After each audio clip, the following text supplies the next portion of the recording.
Holidays-nale, adu namma GT Holidays da. GT Holidays, South India's #1 travel brand. You know you are special when you're with GT Holidays.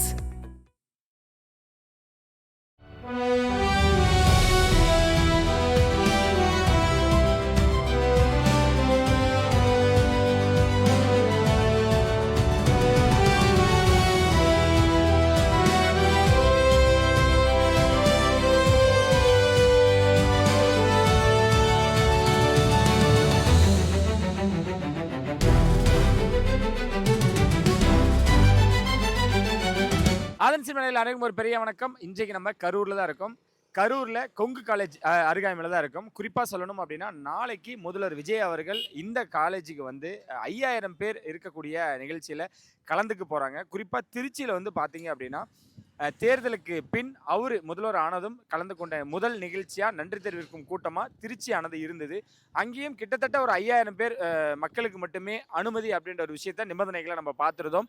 தொடர்ச்சியாக இன்றைக்கு அதாவது நாளைக்கு வந்து பார்த்தீங்கன்னா கரூர், நாளை மட்டும் இல்லைங்க, ஒரு 2 நாள் பயணமாக கரூருக்கு வரப்போகிறார் முதல்வர் விஜய் அவர்கள் அப்படின்றத நம்ம பார்த்துருந்தோம். குறிப்பாக இந்த கரூரானது விஜய் அவர்களுக்கு ரொம்ப நெருக்கமான ஒரு ஊராகவும் இருந்திருக்கு அப்படின்னு தெரியும். எல்லாருக்குமே தெரிஞ்ச ஒரு விஷயம்தான், இந்த கரூரில் பரப்புரை பிரச்சாரத்தின் போது ஏற்பட்ட மிகப்பெரிய ஒரு துக்க நிகழ்வா அந்த 41 பேரோட உயிர் அப்படின்னு பறிபோனதானது எல்லாருக்குமே தெரிஞ்ச ஒரு விஷயம்தான். அதனால பல நெருக்கடிகள், பல முடக்கங்கள் அப்படின்னானது அவருக்கு தேர்தல் நேரத்தில் இருந்துச்சு. இதுக்கப்புறம் தேர்தல் முடிஞ்சதுக்கப்புறம் அவரு முதல்வர் ஆனதும் இந்த வெற்றியை வந்து நான் கண்டிப்பாக கரூர் மக்களுக்கு நான் அர்ப்பணிப்பேன் அப்படின்னு அவர் சொன்னதாக இருக்கட்டும். அதுக்கப்புறம் அவர் கலந்துக்கக்கூடிய அவர் வருகக்கூடிய ஒரு முதல் நிகழ்ச்சியாக நாளைக்கானது இருக்க போகுது. இன்னும் சொல்லணும் அப்படின்னா, அந்த 41 பேரோட குடும்பத்தாரையும் இந்த நிகழ்ச்சியில் தான் அவர் சந்திக்கிறாரு. இந்த நிகழ்ச்சிக்கும் நிறைய விஷயங்கள், கட்டுப்பாடுகள் விதிச்சிருக்காங்க. என்ன அப்படின்னு பார்த்தீங்கன்னா, ஒரு 5000 பேருக்கு மட்டுமே அனுமதி. இந்த நிகழ்ச்சியிலும் மக்கள் வருகைக்கு ஒரு 5000 பேருக்கு மட்டுமே அனுமதி வழங்கியிருக்காங்க. அது மட்டும் இல்லாமல் அந்த 41 பேரோட குடும்பத்தாருமே வந்து இந்த நிகழ்ச்சியில் கலந்துக்க போகிறதாகவும் நிறைய தகவல்கள் வருது. ஸோ அவங்களுக்கு இந்த அரசு வேலையானதும் கொடுக்க போகிறதாகவும் சொல்லப்பட்டிருக்கு. என்னென்ன நடக்க போகுதுன்றது நாளைக்கு நம்மளுக்கு தெரியும். இருந்தாலும் இந்த இடத்துல குறிப்பாக சொல்லணும் அப்படின்னா, கரூர்லேருந்து ஒரு 10 நிமிஷம் பயணத்தில் வந்து இந்த கொங்கு கல்லூரியானது இருந்துக்கிட்டு இருக்குங்க. ஸோ இந்த காலேஜில் தான் உள்ள அந்த அரங்கத்தில் தயார் நிலையில் இருந்துக்கிட்டு இருக்கு அப்படின்னே சொல்லும். குறிப்பாக முதல்வர் அவர்கள் இந்த கரூரில் இங்கே இறங்குனதுமே வந்து ஒரு 10 கிலோமீட்டருக்கு ரோட் ஷோ ஆனது தயார் செஞ்சுக்கிட்டு இருக்காங்க. ஸோ 10 கிலோமீட்டருக்கு அவரோட ரோட் ஷோ ஆனது இருக்க போகுது. அதை தொடர்ந்து அவர் இந்த கல்லூரிக்கு வந்து கரெக்டாக ஒரு 11:30 மணி அளவில் அவரோட பேச்சானது துவங்க போகிறதா நம்மளுக்கு தகவல் வந்திருக்கு. ஸோ இந்த இடத்துல வந்து ஒரு 5000 பேர் முன்னிலையில் அவர் வந்து இங்கே இருக்கக்கூடிய கரூர் மக்களுக்கும் நன்றி தெரிவிக்க போகிறாரு. நிறைய விஷயங்கள் பேச போகிறாரு. 41 பேர் குடும்பத்தாரையும் சந்திக்க போகிறாரு. இந்த கரூருக்கு ஏன் நம்ம இவ்வளோ தூரம் பேசிக்கிட்டு இருக்கோம், பார்த்துட்டு இருக்கோம், அனைவரோட பார்வையும் ஏன் இந்த கரூர் பக்கம் திரும்பிருக்கு அப்படின்னா, முதல்வர் அவர்கள் கரூருக்கு வராங்க. குறிப்பாக அந்த 41 பேரோட குடும்பத்தாரையும் சந்திக்க போகிறாங்க அப்படின்னு சொன்னதுமே பல வழக்குகள் போடப்பட்டிருந்தது. ஏன்னா அவர் வந்து கரூருக்கு போகக்கூடாது. அந்த 41 பேரோட வழக்கில், அந்த உயிர் பறிபோன வழக்கில் வந்து இன்னும் நிலுவையில் இருக்க காரணத்தினால முதல்வர் அவர்கள் போகக்கூடாது, குறிப்பாக அரசு வேலையும் கொடுக்கக்கூடாது அப்படின்ற விஷயங்களும் நெருக்கடிகளும் சமீபத்திலேயே நம்ம பார்த்தோம், வழக்குகள் போடப்பட்டிருந்தது.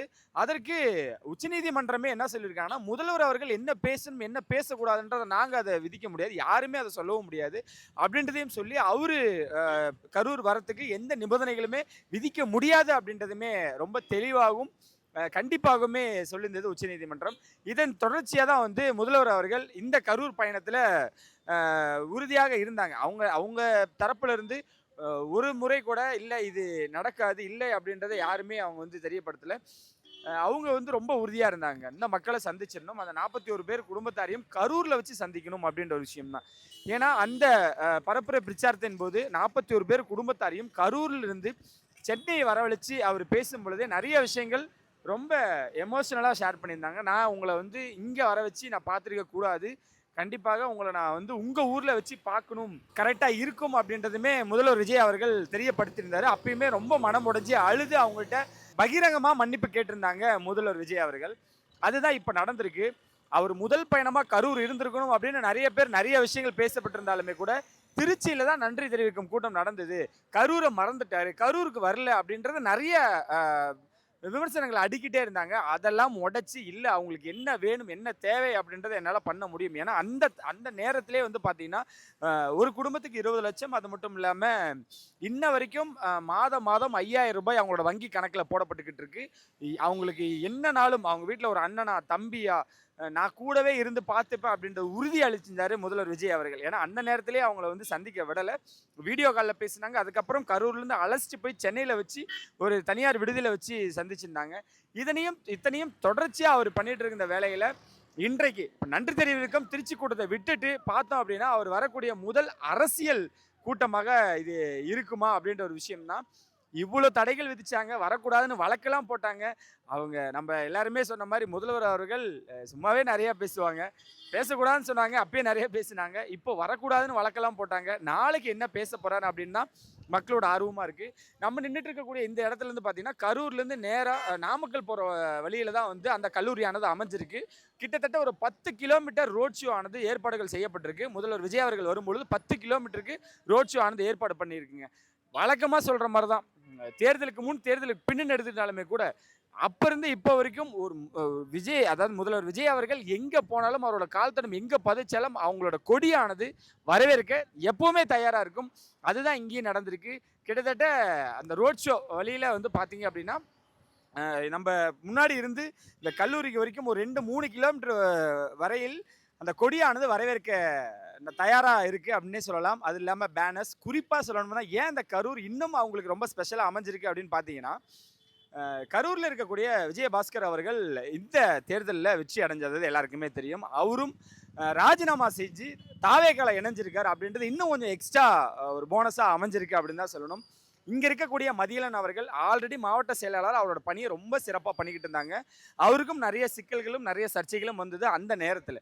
அதையும் உடைச்சு அவர் தேர்தல்ல பங்கேற்கும் பொழுது, இங்க இருக்கக்கூடிய அதிமுகல வேட்பாளரா இருந்த விஜயபாஸ்கர் அவர்கள் தான் வெற்றி அடைஞ்சாருங்க. அவரும் இந்த தேர்தலுக்கு பின் நிறைய விஷயங்கள் அந்த அதிமுகல நிறைய பிளவுகள் ஏற்பட்ட காரணத்தினால அவரும் அதிலிருந்து வெளியேறி தாவேக்கல தன்னை இணைச்சுக்கிட்டாரு.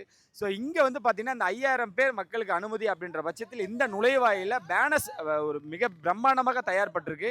அது மட்டும் இல்லாம உள்ள வரக்கூடிய 5000 பேருக்கும் மருத்துவ உதவி, அவங்க வரத்துக்கு கூடிய அவங்களுக்கு என்னென்ன தேவைகள், அவங்களுக்கு ஸ்நாக்ஸ் ஐட்டங்கள் என்னென்ன வைக்கணும் அப்படின்ற விஷயங்கள் முதற்கொண்டு எல்லாமே ஏற்பாடு செய்யப்பட்டிருக்கு.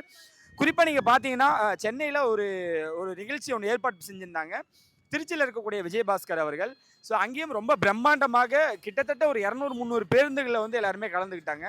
அந்த நிகழ்ச்சியானத உடைச்சு இது இன்னும் பிரம்மாண்டமா இருக்கணும் அப்படின்ட்டு 5000 பேருக்கு மட்டும் தான் அனுமதி. ஆனா இது இன்னும் எவ்வளோ பிரம்மாண்டமா பண்ண முடியும் அப்படின்றதுல எல்லாருமே ரொம்ப தீவிரமா ஆலோசிச்சு இந்த நிகழ்ச்சியானது ஏற்பாடு பண்ணியிருக்காங்க. இப்போ நம்ம நின்னுட்டு இருக்கக்கூடிய இடமும் வந்து நுழைவாயில் தான்.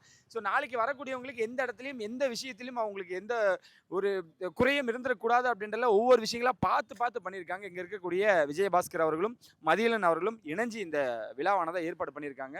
இன்னும் உள்ள நிறைய விஷயங்கள் பார்க்க போறோம். இப்போ நம்ம இருக்கக்கூடிய நுழைவாயிலுமே கிட்டத்தட்ட ஒரு கோட்டை ரேஞ்சுக்கு ஒரு நுழைவாயில் அவங்க தயார் செய்ய போறாங்க. இங்கேயுமே ரொம்ப பிரம்மாண்டமாக ஏற்பாடு செய்யப்பட்டிருக்கும் இந்த நுழைவாயில் வழியா தான் முதல்வர் விஜய் அவர்கள் உள்ள போறாங்க. இந்த கல்லூரியானது என்னதான் கரூர்லேருந்து அருகாமையில் இருந்தாலுமே கூட இந்த நுழைவாயிலேருந்து கொஞ்சம் தூரமே இருக்குன்னு வச்சுக்கலாங்க அந்த அரங்கமானது. அந்த அரங்கத்தில் தான் நாளைக்கு பேச போகிறது. சரியாக 11:30 மணி அளவில் முதல்வர் விஜய் அவர்கள் தன்னோட உரையானதை தொடங்க போகிறாங்க. 41 குடும்பத்தாரை சந்தித்து என்ன பேச போகிறாங்க, அந்த அரசு வேலையானது இருக்க போகுதா இல்லையா, இங்கே இருக்கக்கூடிய விஜயபாஸ்கர் அவர்கள் இணைஞ்சதுக்கு அப்புறம் நடக்கக்கூடிய முதல் மேடையாக இருக்க போகுது. முதல்வர் விஜய் அவர்களுக்கும் திருச்சியை தொடர்ந்து 2வது ஒரு கூட்டமாகவும் இந்த நிகழ்ச்சியாகவும் இருக்க போகுது அப்படின்றல எல்லாரோட பார்வையும் இருந்துகிட்டே இருக்கு. இந்த இடத்துக்கு கிட்டத்தட்ட ஒரு 10-15 நாட்களாக ஏற்பாடுகள் செய்யப்பட்டிருக்கு. 2-3 நாட்களாக காவல்துறையினர் வந்து இங்க வந்து தீவிரமாக ஆய்வுல ஈடுபட்டிருக்காங்க. நேற்று முதற்கொண்டு அந்த ஆய்வானது நடந்துட்டு இருக்கு. இப்போ நம்ம நின்றுட்டு இருக்க வேலையிலும், இப்போ நம்ம பேசிட்டு இருக்க வேலையிலுமே வந்து தாவேகாவின் பொதுச் செயலாளரும் அமைச்சர் என் ஆனந்த் அவர்களுமே வந்து எந்த மாதிரியான ஏற்பாடுகள் நடந்துட்டு இருக்கு, மக்கள் எந்த வழியா வரணும், எந்த வழியா போகணும், குழந்தைகள் வரக்கூடாதுன்றதை அவங்களே ரொம்ப ஸ்ட்ரிக்டாகவும் சொல்லியிருக்காங்க. ஸோ அந்த மாதிரி வந்தால் யார் எப்படி கண்காணிக்கிறது, மருத்துவ வசதிகள் என்ன வச்சிருக்கீங்க, நாளைக்கு வரக்கூடிய ஆட்களுக்கு தண்ணீர் எப்படி வச்சிருக்கீங்க அப்படின்றத இன்ச் பை இன்ச் பொதுச் செயலாளரான அமைச்சர் என் ஆனந்த் அவர்கள் ரொம்ப தெளிவாகவும் உன்னிப்பாகவும் அதை வந்து விசாரிச்சுட்டு போயிருக்காங்க. இதை தொடர்ந்து மதியழகன் அவர்களும் விஜயபாஸ்கர் அவர்களும் இங்கேயே தான் இருந்து A to Z பார்த்துக்கிட்டே இருக்காங்க.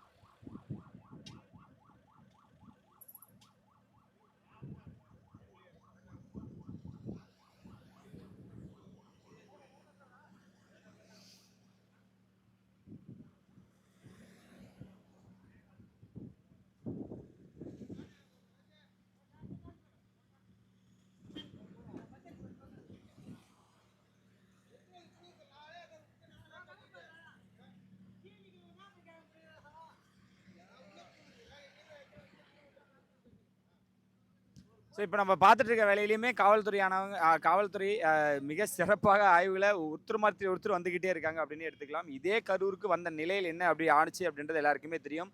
நாளைக்கு நடக்க போகிற நிகழ்ச்சியானது எப்படி நடக்க போகுதுன்னு தெரியும். இது அன்னைக்கே பண்ணியிருந்தா அந்த 41 உயிரானது போயிருக்காதுல்ல அப்படின்ற அந்த அந்த அந்த அளவுக்கு அதை விட அதிகமாக இந்த விழாவானதை நிகழ்ச்சியானதை ஏற்பாடு பண்ணிக்கிட்டே இருக்காங்க. முதல்வர் விஜய் அவர்கள் 2 நாட்கள் பயணமாக கரூர்ல மேற்கொள்ள போறாரு அப்படின்னு நம்மளுக்கு தகவல் வந்திருக்கு. எங்க தங்க போறார், என்ன விஷயங்கள் அப்படின்றானது நம்ம கொஞ்சம் பொறுத்திருந்தா பார்க்கணும். இருப்பினும் இந்த நிகழ்ச்சியானது, அதாவது நாளைக்கு நடைபெறக்கூடிய நிகழ்ச்சியானது இந்த கல்லூரியில் நடந்தாலுமே கூட நாளை இரவு எங்க தங்க போறார், 2 நாள் நிகழ்ச்சி, அதாவது 2 நாள் பயணமாக கரூர் வராருன்றது நம்ம பேசியிருந்தோம். நாளைக்கு எங்க தங்க போறாரு, அடுத்த நிகழ்ச்சியானது எப்படி துவங்க போகுது, என்ன இருக்க போகுது அப்படின்றத நாளைக்கு தான் நிறைய விஷயங்கள் பேச போறதாகவும் நம்மளுக்கு சொல்லப்பட்டிருக்கு. ஸோ நம்மளும் உள்ள போகலாம். உள்ள என்னென்ன நடந்துட்டு இருக்கு, மக்கள் எந்த மாதிரியான ஏற்பாடுகள் நடந்துகிட்டு இருக்கு, 5000 பேருக்கான அரங்கம் எப்படி தயாராகிட்டு இருக்குன்றத உள்ள போய் பார்க்க போறோம். வாங்க பார்க்கலாம்.